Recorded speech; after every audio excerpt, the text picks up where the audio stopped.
Добре дојдовте назад, како што ви најавуваме и преку промото и во текот на целата емисија од рано утро. Време е за разговорот со професорот по трудово право, професор доктор Лазар Јовевски. Добро ви утро, секој утро.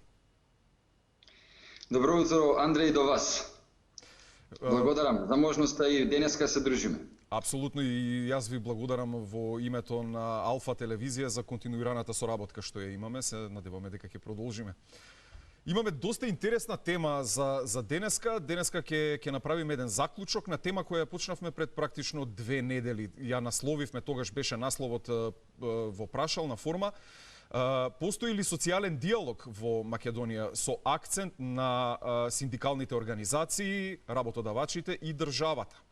Денеска заклучокот ќе го направиме со темата каква е поврзаноста помеѓу работодавачите и државата, за која се согласивме дека би требало да биде на некој начин како медијатор меѓу синдикалните организации, односно работниците и работодавачите. Секако тука и пандемијата.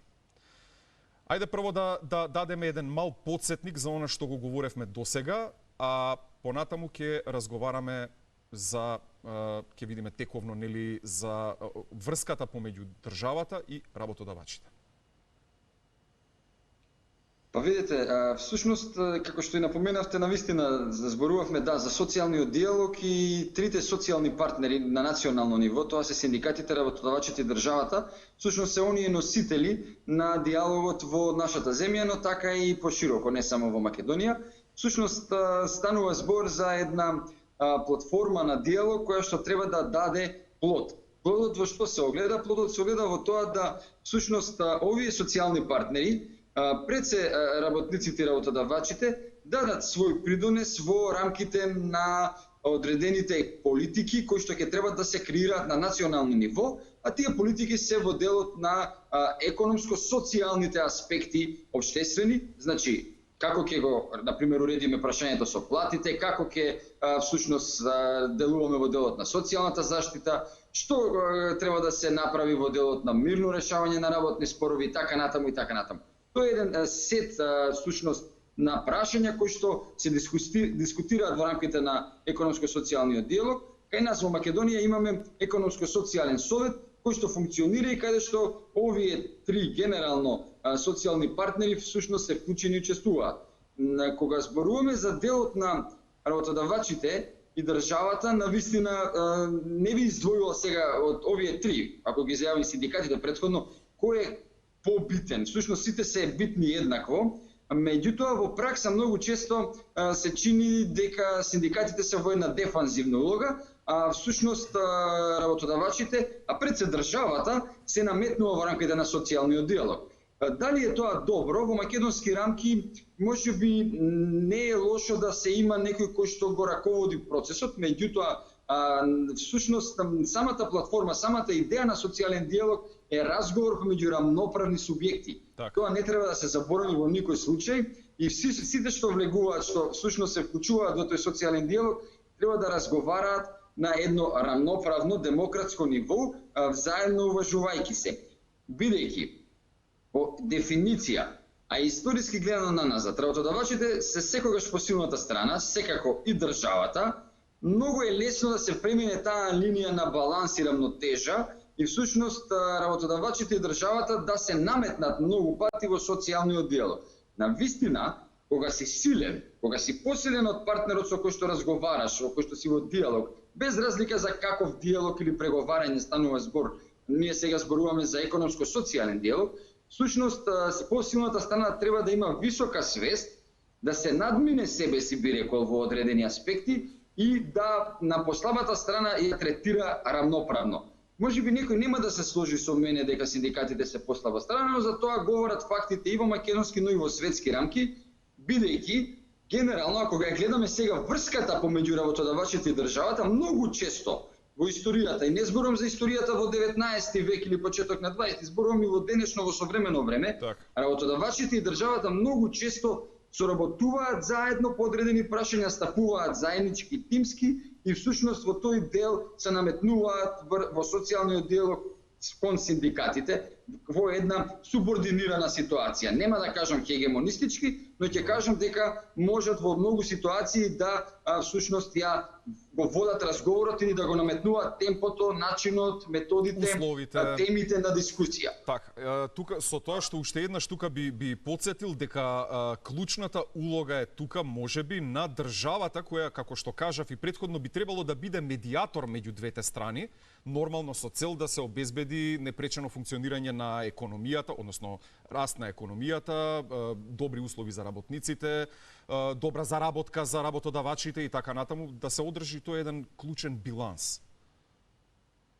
Токму така, Андреј, се слагам целосно со вас и тоа многу пати сум го зборувал во различни прилики дека државата во македонски услови сега која нели поставиме темата во нашите услови, всушност е оној субјект кој што би требало да го води целокупниот процес. Влијанието на државата во рамките на економско-социјалниот диалог и кон работниците и кон работодавачите може да ја согледаме во два клучни сегмента. Прво, државата е креатор на правото, односно предлага закони преку владата во рамки на собранието и така натаму, и таа е таа која што ги креира, би рекол, и нормативните аспекти, нормативните акти кои што се однесуваат на трудово-социјалните односи во државата и во општеството. Тоа е едната клучна улога и тука државата навистина би требало да има една добра волја. Пред се зборувам за Министерството за труд и социјална политика, секако и владата како главен предлагач на акти во рамките на нормативниот систем во Македонија, и во тој дел да има една добра волја да прима сугестии, да излегува во пресред на работодавачите и на синдикатите, да ги зема во предвид нивните барања, нивните интереси, нивните, би рекол, забелешки и сугестии. Тоа е едниот аспект. Вториот аспект на државата е всушност токму во она што го спомнав и претходно генерално, а тоа е дека државата може, ако сака, да го поттикнува социјалниот диалог. Државата е таа која што може да иницијатира темпо на разговори, динамика, колку често ќе се тоа случува, кого ќе кани на тие социјални разговори, економско-социјални, во рамките на економско-социјалниот диалог. Така што во тој дел навистина може да даде една добра пракса, еден добар пример државата пред се Министерството за труд во насока на јакнење на социјалниот диалог на национално ниво. Колку тоа се прави во пракса и зашто е потребно тоа да функционира на едно повисоко ниво, сега е веќе друго прашање како тоа во пракса функционира. Од друга страна пак работодавачите кои што во рамките на целокупниот процес, особено ако гледаме сега и низ призма, вие во најавата спомнавте пред малку нели ковид криза со која што се соочуваме сите, и синдикатите, работодавачите, државата, генерално целото општество, всушност се, би рекол, исто толку погодени во делот на последиците од корона кризата колку и вработените. Идејата на почетокот беше да всушност работодавачите ги го превенираат делот на отпуштање на вработени и последиците кои што би се однесувале во делот на правата на работниците погодени од ковид кризата. Сега, за да работодавачите успешно се справат со ковид кризата, клучна улога повторно има држава. Тоа како? На начин што треба да дискутира со работодавачите, да ги види нивните, да ги чуе нивните проблеми, секако да дискутира и со синдикатите, со работниците. Сега зборам им конкретно, значи за конкретна криза во моментот што не се случува. И да ги земајќи ги нивните аспекти на интереси, да ги креира мерките и политиките за заштита и превенција на работни места, економски мерки и така натаму, трудови мерки кои што се однесуваат и така натаму. Колку тоа успешно се прави, самите можете да видите. Значи има голем број на забелешки од стопанските комори, асоциациите на работодавачите, од самите синдикати во тој дел. Секако ова не велам дека не е процес и дека нема одредена динамика и дека нема одредени аспекти каде што и се греши, бидејќи се случуваат некои работи од денес за утре во смисла да се менува ситуацијата, но генерално мора во овој дел да се има еден консистентен, еден подлабински, визионерски пристап. Пред се зборувам сега од страна на државата, за да може барем на краток и среден рок да ги предвидува, планира чекорите и да ги креира политиките. Во спротивно, всушност, ако немаме успешен социјален диалог и за некои конкретни прашања, особено во кризни ситуации, здравствени и економски како што е оваа, тогаш на површина излегуваат одредени недостатоци и тоа многу, Андреј, суптилно се виде во овој период. Верувајте, во целиот процес од март месец навака до ден денешен, на површина во сите аспекти, зборувам од делот на трудот, излегува на површина недостатоците кои што ние ги имаме со години наназад, меѓутоа сега се катализира, исплива на површина многу видливо. И во делот на тоа колку не се почитуваат мерките за безбедност и здраве при работа, да ни се заразуваат луѓе во фабрики, да се создаваат нови кластери, а тоа сето можеше да се превенира ако ние и претходно имавме една култура и свест, би рекол, и кај работодавачите, и кај работниците, па и механизми за заштита. Па пред се во делот на поттитување на правата и на обврските во делот на системот на безбедност и здравје при работа. Значи, особено овој сегмент на БЗР, така наречен, безбедност и здравје при работа, може да е првата линија на фронт и на одбрана во делот на она што значи превенција и заштита на здравјето на вработените. Здравјето на вработените, штитејќи го на вработените, го штитиме и на останатите граѓани на целото општество, затоа што тоа може да бидат потенцијални случаи на ширење на зараза од работните места, да се шират понатака во семејствата, нели, меѓу пријателите и да се создадат, а тоа се случува во одреден аспект во државата. Сега, тука би било важно да споменеме дека би рекол дека можеби статистички по долго време зборуваме за правата на работниците во повеќе, значи, сегменти од еве конкретно нашава емисија за правата на работниците и така е секогаш. Ете, ние сметаме дека така треба да биде, нели, на страната на народот. Меѓутоа, факт е дека и работодавачите имаат навистина големи проблеми, особено сега.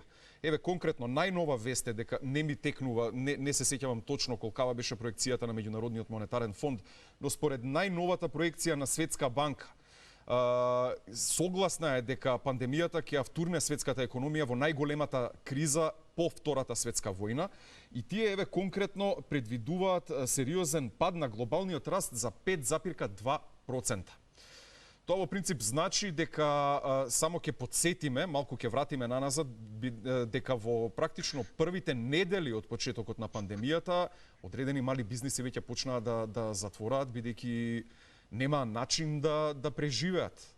Настрана од тоа што работници, работодавци, ќе ги кажеме, почнаа да остануваат и тие без работа. Еве сега сме, например, сведоци што се случува во конфекциите во Штип. Нели, Штип стана кризно жариште, токму за тоа што зборувавме за непочитувањето на мерките за безбедност. Дали има начин оваа ситуација, еве според вас, дали има начин оваа ситуација да се среди, да се излечи? Кој е според вас механизмот за одење напред? Како би требало државата да се вклучи во овој процес? Па на крајот на краиштата и какви отстапки би требало да направат синдикалните организации или работодавачите? Бидејќи реално сите се погодени од кризата. Андреј, повторно сосема се слагам со вас во делот на тоа дека да, навистина зборуваме многу почесто за работниците, што веројатно и сами кажавте дека е логично, но никако не смееме да ја заборавиме и страната на работодавачите. И тоа јас во неколку наврати и со вас и со вашите колеги во рамките на овие мои гостувања, всушност ги потегнувам овие прашања во делот на работодавачите. Ќе повторам уште еднаш, работодавачите се, би рекол, клучниот субјект во целата приказна. Идеална, според мене, и најдобра опција за справување со целава оваа ситуација на отпуштање на работници и така натаму беше ако претходно им се помогнеше на работодавачите. Да им се даде директни финансиски средства, да можеа тие да се справат многу поедноставно, многу полесно, без компликувани процедури и без одредени мерки кои што всушност голем дел од нив и не ги употребија, а тие што ги употребија ќе треба, ако кажат успеј да ги враќаат. Значи, сето тоа ги одврати работниците и финансискиот сектор кој што силно не го поддржа стопанството, туку ги задржаа своите, би рекол, позиции, зборам пред се за банките, кои што во тој дел не изреагираа како што можеби некои очекуваа. Во тоа сега не би навлегувал, тоа е на посебна анализа, меѓутоа во тој дел се чини дека ние силно потфрливме во делот на помошта кај работодавачите. И точно е, ние имаме статистики веќе. Значи околу 12.000 работни места изгубивме. Се очекува во наредниве 2-3 месеца околу 40.000 работни места се под ризик. Спомнавте конфекциите затвараат. Повеќе од 80% од работените се погодени, а од малите бизниси кои што ги спомнавте, повеќе од 90% се директно погодени, каде што всушност дел од нив веќе пропаѓаат во моментот додека јас и вие зборуваме, а дел од нив буквално имаат ресурси, можности, можеби за уште овој месец и пол да протуркаат во целава ситуација, да со загуби секако, меѓутоа некако да опстанат. И тоа е прашање нели на денот дали ќе опстанат. Ако оваа ситуација некако ја изменаџираме и заврши во текот на летото, во есента, рана или средна есен, кога ќе ги сумираме резултатите, јас не сум премногу оптимист. По природа како човек сум оптимист, меѓутоа во овој дел мислам дека ќе имаме силни последици, имајќи во предвид дека сепак македонската економија не е толку погодена, бидејќи сме на перифериите на светските финансиски и економски текови и актуелности, да бидеме нели реални.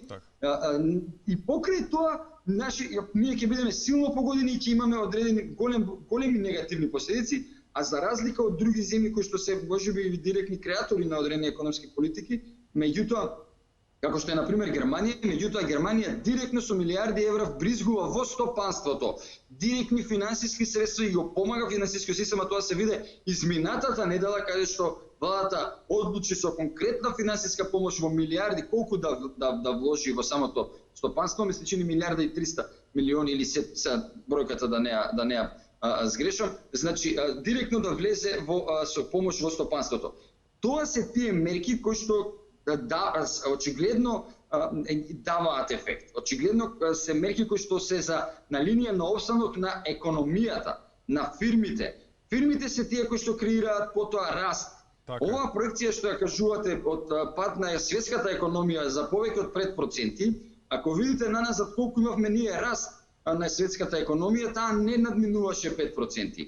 Ако е падот под 5%, тогаш фактички имаме ние рецесија на глобално ниво под нула, значи имаме во минус ќе оди економијата на глобално ниво и затоа светските аналитичари, економски, финансиски така натаму ги даваат овие прогнози и предвидувања. За воена вистината. И во Македонија има луѓе кои што ги зборувавме овие работи уште од март месец, дека треба да се превенираат овие работи, како да се справуваме, на што да очекуваме, да ги имаме повеќе сценарија во предвид. Меѓутоа очигледно дека кај нас, во нашето општество, фали една поголема конзистентност помеѓу сите субјекти. Еве, ние зборуваме и за социјалниот диалог, но ние ако зборуваме генерално за каков и да е диалог во земјата, нас ни фали ефективно слушање со го другиот соговорник, да го чуеме што има да каже, а не само да климаме со глава и па да си тераме по своето. Тоа фали во сите аспекти на диалог во државата. Секако фали и во делот на социјалниот диалог. Значи, таму треба реално да се сослушуваат страните и генерално во нашето општество, затоа што ние како економија сме мала, како општество сме 2 милиона според некои помалку, а во моментот во државата присутни граѓани, така што ние немаме ресурси ниту човечки во милиарди луѓе, во милиони да све тука, па да имаме за секоја област по неколку стотица експерти или слично. Исто така во делот на економијата кревки сме, значи не можеме да си го дозволиме луксузот да ни пропаѓаат повеќе од 20 или 30% од стопанството да отиде во колапс. Тоа би значило генерално и колапс на целата економија и така натаму. Така што во тој дел на вистина ни е потребен според мене еден друг пристап. Не се секогаш само битни мерките. Вие можете идеална мерка да донесете, ако тие што ја спроведуваат и тие на кои што се однесува мерката не ја чувствуваат за вистинска, не ја примаат, не ја спроведуваат како што треба, ви имате проблем. И тоа кај нас многу често се случува. Ние носиме закони претходно во разни области, меѓутоа нивната практична имплементација затајува. Не можеме убаво, практично, целисходно, конкретно, јасно да ги примениме во пракса. И тоа ни се случува и во разните аспекти, сега се требувајќи се со кризата, покрај другите недостатоци кои што ги алудирам константно. И можеме да се согласиме дека така е во сите сфери на македонското општество веќе подолг временски период. Токму тоа треба конечно да матурира нашето општество во сите аспекти. Значи како луѓе малку да созрееме повеќе и ова е еден повик до сите ваши почитувани гледачи, до сите оние кои што не слушаат и сите субјекти кои што кои што влијаат и кои што имаат одредено влијание во општеството, да во тој дел сите созреваме да излегуваме од своите лични тесногради, егоистички погледи и да мислиме малку повеќе и за останатите околу нас. Тоа е концептот на напредок кој што ќе не води напред. Мора да размислуваме пошироко и да размислуваме за општиот интерес. Професор Јовевски, уште еднаш ви благодарам што бевте дел од Добро утро секое утро. Ја продолжуваме со работката на вистина интересен разговор. Мислам дека сумиравме доста, дека дадовме доста заклучоци за она што би требало да се направи пред се за да се санира ваквата ситуација во која се наоѓаме и воопшто, што се вели народно, да тргнеме напред како општество. Да, навистина, јас се надевам дека од една точка почнавме, отидовме можеби во една друга насока, но задоволство е вакав во еден спонтан разговор да отвараме теми и со ваков соговорник да зборуваме за актуелни прашања и работи кои што ги засегаат нашите граѓани и гледачи. Ви благодарам за можност.